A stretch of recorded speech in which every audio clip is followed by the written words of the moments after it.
Você sabe o que significa coparentalidade? O termo se refere ao modo como os indivíduos se apoiam e se coordenam em seus papéis de pai e mãe, bem como compartilham as responsabilidades na criação dos filhos. No Brasil, a figura materna ainda é a principal responsável pelos cuidados direto com a criança. Quando esses afazeres são combinados com o emprego formal, o resultado é geralmente uma sobrecarga de trabalho para a mãe. Mas e você? Como foi a sua criação? As pessoas que te criaram dividiam as tarefas domésticas? A minha mãe costurava, então assim, ajudava a cuidar da minha irmã mais nova do que eu, que ela nasceu. A minha irmã mais velha me ajudou a me criar, então a gente sempre queria fazer as coisas. Meu pai trabalhava viajando, a gente morava numa cidade, mas o trabalho do meu pai não era na nossa cidade. Acabou que a nossa educação e a nossa criação ficou mais a cargo da nossa mãe também.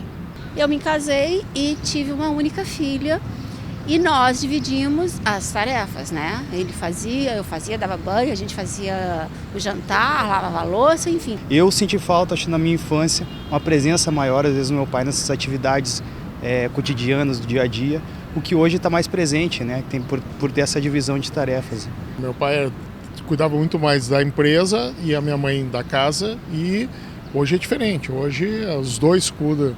Tem que cuidar da casa e tem que cuidar também cada um dos seus afazeres profissionais. Né? Com a entrada das mulheres no mercado de trabalho, acabaram na maioria das vezes ficando sobrecarregadas e não conseguem desempenhar da maneira mais adequada possível todas as funções que são dadas ao mesmo tempo. Hoje os filhos muitas vezes ficam em creche, ficam muito tempo fora. Né? Os pais não estão nem acompanhando às vezes tanto, o acompanhamento é menor, então quando estão em casa, estão presentes com os filhos, tem essa divisão maior das tarefas e é fundamental. Tanto que hoje existem pais solteiros, pais, mães e mães. Hoje eu acredito que todos podem cuidar de todos, mesmo não sendo pais. No Pesquisa em Pauta de hoje, conversamos com Beatriz Schmidt, que é doutora em psicologia pela URGS e professora do Departamento de Psicologia da FURG. Em 2019, ela recebeu o Prêmio CAPES por sua tese sobre coparentalidade. Confira! Professora Beatriz, muito obrigado por ter aceitado o nosso convite e participar do programa Pesquisa em Pauta. Eu já queria que tu começasse falando um pouquinho sobre a tua trajetória acadêmica, né? Como que tu chegou a trabalhar com a pesquisa? Em primeiro lugar, então, eu que agradeço o convite. É uma grande satisfação para mim, uma honra poder estar participando aqui do Pesquisa em Pauta na URGS TV. Bom, eu já venho trabalhando com relações familiares e desenvolvimento infantil há bastante tempo. Então, os meus primeiros estudos nessa área, eles foram realizados ainda enquanto eu estava na graduação. Então, eu fiz a minha graduação em Psicologia na Universidade Federal de Santa Catarina e lá eu tive a oportunidade de trabalhar como bolsista de iniciação científica em alguns projetos que já investigavam essas relações entre o desenvolvimento infantil e as interações familiares. Depois, no meu mestrado, que também foi realizado na Universidade Federal de Santa Catarina, eu segui, então, investigando essas temáticas e, em particular, no meu mestrado, eu desenvolvi um estudo sobre temperamento infantil e relacionamento conjugal. Então, vim fazer o doutorado aqui na URGS, no programa de pós-graduação em Psicologia, e aqui, novamente, né, segui nas pesquisas sobre relações familiares e desenvolvimento infantil e, em particular, sobre a coparentalidade durante a transição para a parentalidade, que é esse processo, então, né, em que os homens e as mulheres se tornam pais e mães.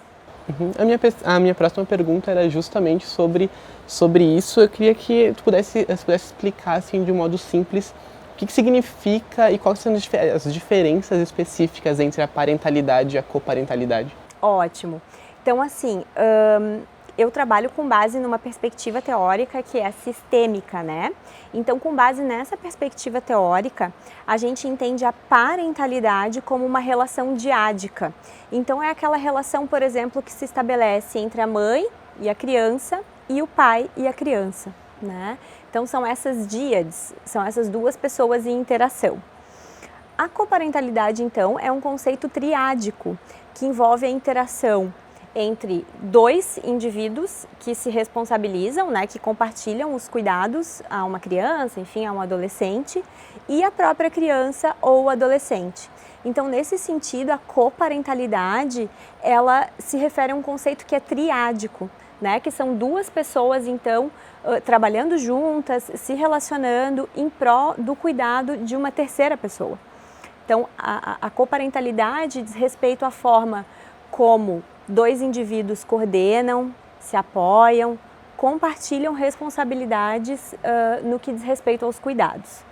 Então, quando a gente pensa assim, em coparentalidade, a configuração mais tradicional é a configuração composta pela mãe, pelo pai e pela criança. Mas essa não é a única configuração, né? Então, a gente pode ter configurações de coparentalidade, por exemplo, em que uma mãe e uma avó compartilham os cuidados com relação a uma criança, em que o pai e o pai, ou a mãe e a mãe. Então, a coparentalidade, ela é uma relação que vai ocorrer em diferentes configurações familiares.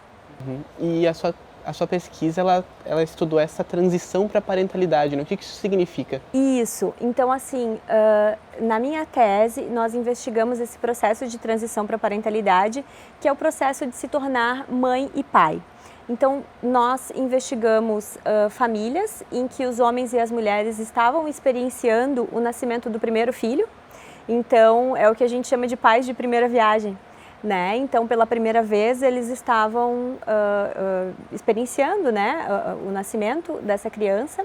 E esse é um período do ciclo de vida que ele pode ser muito gratificante, né? Em geral, nem sempre, mas em geral, assim, a expectativa é muito positiva, né, pela chegada de um bebê, mas é também um período muito estressante, né, porque a gente pode pensar em uma série de inseguranças durante a gestação e depois que o bebê nasce, com relação, por exemplo, a preocupações sobre a saúde, sobre o desenvolvimento do bebê, uma sobrecarga maior de trabalho, né, então se a gente for pensar em famílias numa configuração assim mais tradicional, por exemplo, mãe e pai, né?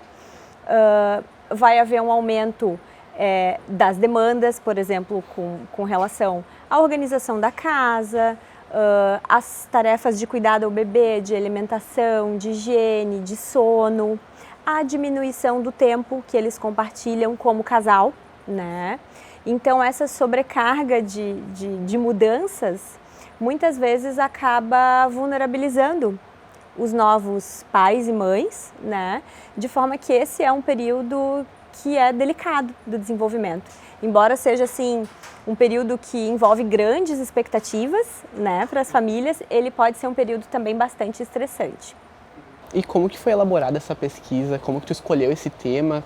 Como que tu escolheu esses participantes da tua pesquisa, né? A minha tese, ela é parte de um estudo mais abrangente.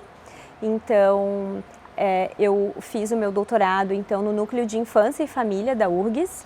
E no Núcleo de Infância e Família da URGS, nós desenvolvemos um projeto de pesquisa que investigou as famílias do nascimento do bebê até o 4º ano de vida e buscou comparar, ao longo desse período, diferentes arranjos de cuidado para a criança. Então, por exemplo, crianças que frequentavam a creche, outras que eram cuidadas pela mãe em casa, outras que eram cuidadas por parentes, né, ou vizinhos, ou famílias então que decidiram contratar uma babá para que essa criança recebesse os cuidados pela babá no domicílio, na casa da família, né?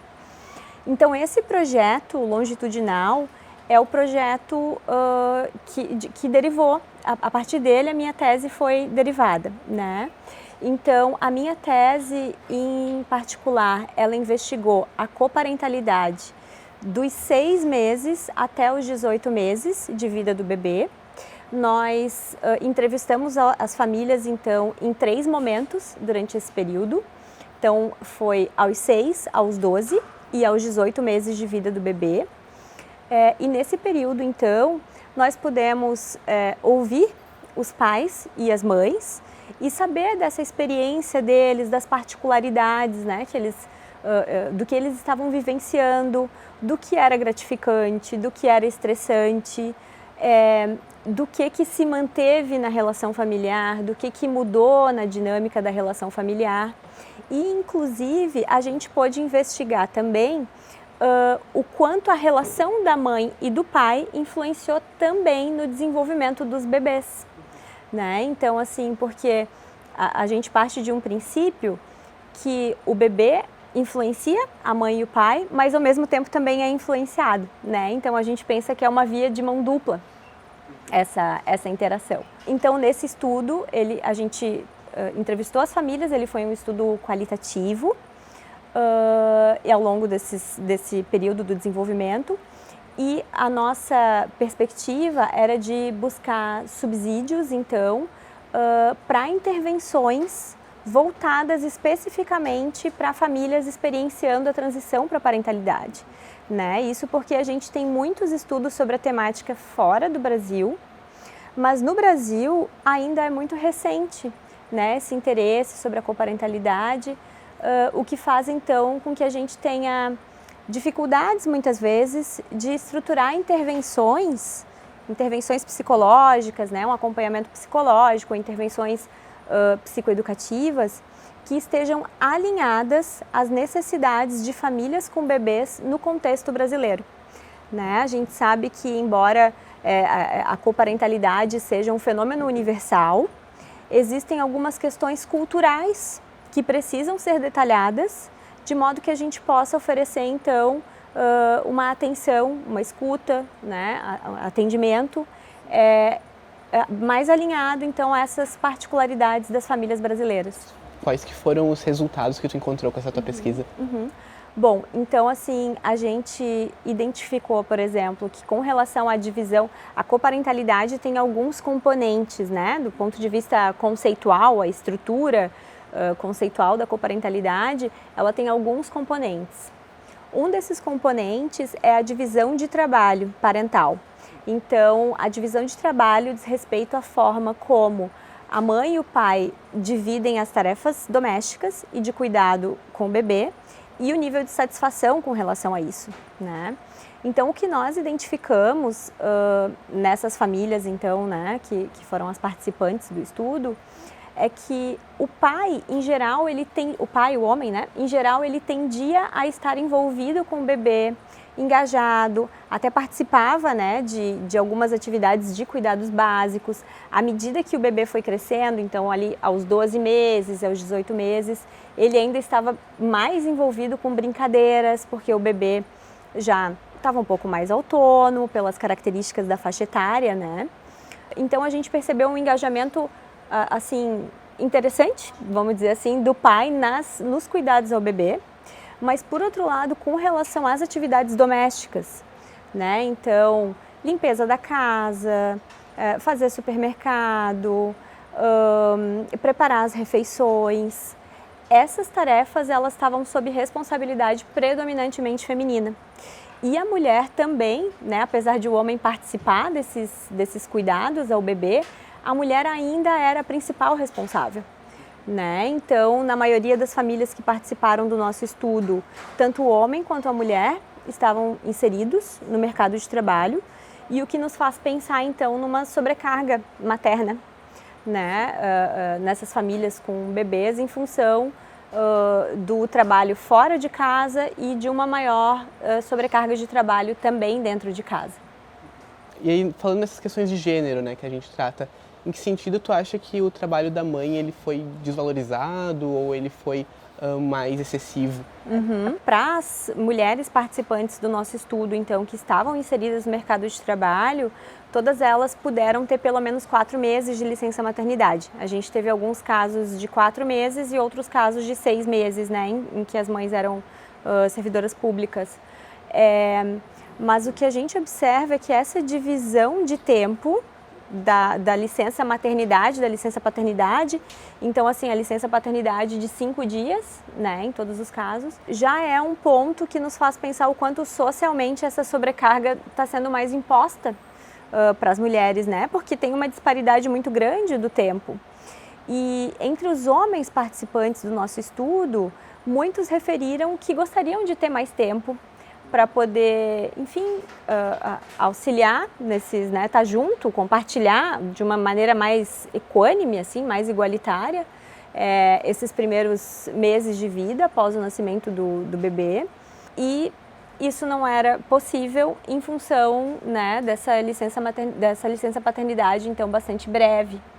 Então, esse é um ponto que é importante pensar em políticas públicas que favoreçam uma maior participação do pai, e dentre elas, então, é possível citar um aumento de tempo da licença paternidade, né? Isso auxiliaria muito a forma como o pai e a mãe vão se adaptar, né, a esses primeiros meses de vida após o nascimento do bebê, vão compartilhar as responsabilidades. E um outro ponto, a gente falou um pouco, né, da divisão de trabalho, que essa é uma das dimensões da coparentalidade, mas existem outras, né? Então, uma outra dimensão seria, por exemplo, aspectos envolvendo acordo ou desacordo sobre tópicos relativos ao bebê. Então, de que forma que a mãe e o pai consideram aspectos como higiene, valores morais, expectativas de comportamento, disciplina. Então, cada um vem com uma perspectiva, muitas vezes, né, baseada nas suas experiências, nas famílias de origem, e é claro que é esperado que, eventualmente, existam desacordos, né? E haver desacordos não é um problema em si. O principal ponto é como a mãe e o pai negociam esses desacordos de forma, então, a chegar a um denominador comum, né? Como que eles comunicam para a criança, e essa comunicação pode ser verbal ou não verbal, né? E isso envolve também um outro componente da coparentalidade, que é o apoio e a depreciação, que a gente também investigou, né? Que é de que forma, por exemplo, a mãe e o pai, eles se apoiam, se auxiliam, um valoriza o outro, ou, por outro lado, de que forma que eles podem ser hostis, críticos, podem rivalizar, né, para ganhar a atenção da criança, e em muitas situações, inclusive colocando a criança numa posição bem difícil de, por exemplo, escolher a qual genitor, né, o pai ou a mãe, quem que eu vou obedecer, né? Então, isso é algo que influencia a relação entre o pai e a mãe, né, e o desenvolvimento infantil. E, assim, no teu ponto de vista, qual que é a importância para o desenvolvimento da criança de ter uma figura paterna, materna, ou enfim, duas figuras que possam dialogar entre si para o desenvolvimento dela? É bem interessante essa tua pergunta, Tainã, porque a gente, tanto assim do ponto de vista clínico, quanto de pesquisa, quando a gente entrevista as famílias, muitas vezes os pais relatam assim uma preocupação, por exemplo, e até do ponto de vista do senso comum, né, uma preocupação de que o divórcio poderia ser prejudicial para o desenvolvimento da criança. E o que os estudos, grande parte, né, da literatura vem evidenciando é que o que é prejudicial são as interações mais desadaptativas, assim, conflitos, por exemplo, que são resolvidos de uma forma não construtiva. Então, a questão em si não é nem o conflito, mas é como se resolve o conflito. Isso porque os conflitos, eles são inerentes a todas as interações, né, entre as pessoas. Então, assim, é difícil pensar numa relação que não tenha conflito, e é por isso que a forma como se resolve, se usa estratégias mais positivas ou menos positivas, esse é um ponto importante para a gente pensar na influência e nos desdobramentos positivos ou negativos sobre o desenvolvimento infantil. Então, essas influências da coparentalidade sobre o desenvolvimento infantil, elas vão se dar muito provavelmente no desenvolvimento socioemocional da criança, e vai ser percebido pela mãe e pelo pai na família, mas também vai ter repercussões em outros ambientes, em outros contextos em que ela interage, né? Por exemplo, na escola, nas relações, então, com outras crianças. E a sua tese, ela foi premiada pela CAPES agora. Eu queria saber o que significa para ti ter esse reconhecimento, né? Eu fiquei extremamente feliz e me sinto muito honrada por esse prêmio. E eu penso que para um jovem pesquisador, esse de fato é um prêmio muito importante para os seus orientadores também, né? Então, Esse prêmio ele é meu, mas ele é do meu orientador, o professor César Piccinini, do Instituto de Psicologia da URGS, e das minhas co-orientadoras, a professora Giana Friso, também da URGS, e a professora Sarah Shop Sullivan, da Ohio State University, onde eu tive a oportunidade, então, de fazer o doutorado sanduíche.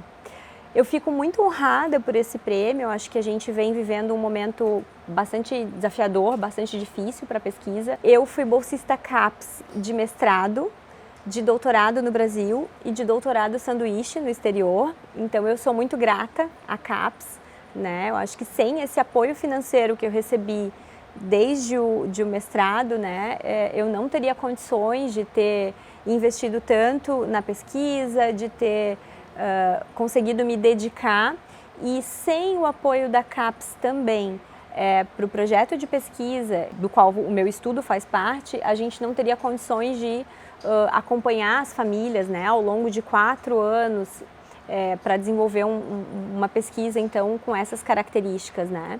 Então eu sou muito grata à CAPES pelo apoio financeiro e fiquei muito honrada pelo prêmio de tese, porque de fato isso é algo assim que faz diferença, né, para a trajetória de um jovem pesquisador. Então foi com muita honra de fato que eu recebi a notícia, estou muito feliz. Ai, que legal. Quais são as perspectivas para a tua pesquisa agora? Nesse momento eu faço pós-doutorado no Núcleo de Infância e Família da URGS e eu tenho bolsa do CNPq, então eu sou bolsista de pós-doutorado júnior e sigo trabalhando com o professor César Piccinini, que foi o meu orientador durante o doutorado. Nós continuamos a investigar a coparentalidade, então no Núcleo de Infância e Família da URGS nós estamos desenvolvendo alguns estudos longitudinais, então acompanhando as famílias, né, ao longo do tempo, e a gente segue produzindo artigos sobre a coparentalidade nesses primeiros anos, então, após o nascimento do bebê. Tá certo, então. Queria te agradecer de novo por ter participado do nosso programa e te parabenizar pela sua tese. Muito obrigada, Tainã. Foi uma satisfação. Eu que agradeço o convite. Foi ótimo estar aqui contigo hoje. Muito obrigado.